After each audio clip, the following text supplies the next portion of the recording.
FTAI stock, is this the right time to buy? I'm going to answer everything around that in this short 1-minute video, so watch till the end. And as I'm observing FTAI Aviation stock sitting at $112.40, 6.35% down.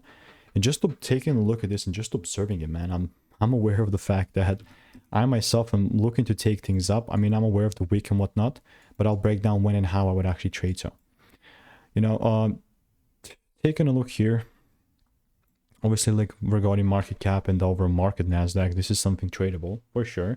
Context, I've done 35,000 videos, spent thousands of courses, mentors, documented everything. And generally speaking, with FTAI, the only thing that I really want to see is the price actually pulling down, giving me my double break, and then taking things up. That's myself, you know. I'm aware of the fact that we broke structure and whatnot, and if it keeps going down, this is obviously going to be diluted. But as of right now, I'm just waiting for my rules to be met in order for me to then take things up. You know, I'm not going to force anything, so I'm going to continue to keep you updated. And if you want to make more money trading in a simple yet lean way, click the first link in the description. It's a free newsletter.